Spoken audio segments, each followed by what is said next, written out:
Guys, kain tayo. Mac and cheese.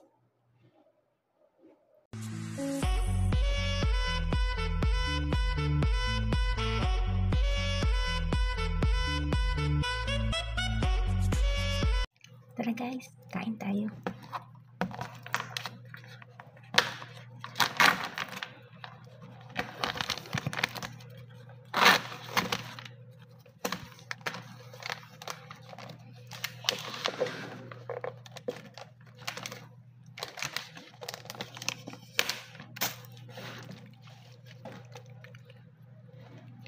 Alam niyo ba guys kung bakit ako bumili ng mac and cheese? Kasi masyado akong nag-crave sa mga napapanood ko sa Facebook ng mga mac and cheese na ginagawa.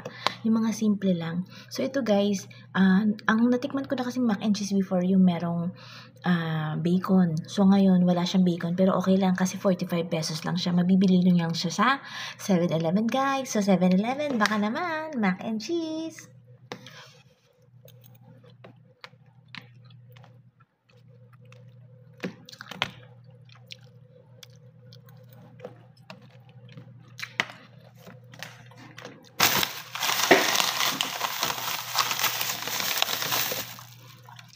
Samahan na natin guys ng seaweeds na cheese.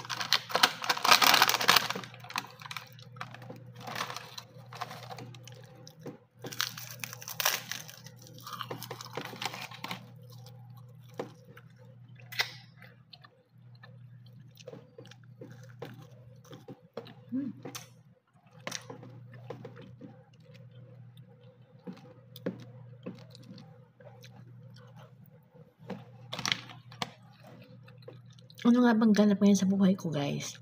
Bale, kasi ngayon guys, nagklase na si Rain, second day niya na sa school niya. So, sobrang gising-gising ako. 5 a.m. gising na ako, gumagawa na ako ng kanyang mga baon. Kasi meron silang isang recess at saka lunchtime. So, 2 baon ang pinapabaon ko sa kanya. So, kagaya nito, ito yan yung pinabaon ko sa kanya ngayon. So, samahan niyo na ako guys, minsan i-video ko yung pagpasok namin, paggising namin ng maaga. So ngayon guys, kain lang tayo ngayon. At saka, nag-a-adjust pa rin ako ngayon guys kasi dati nga nasanay na ako ng 6:30 nagigising. So ngayon 5 o'clock at kailangan lang matulog ng maaga. Okay guys, bye!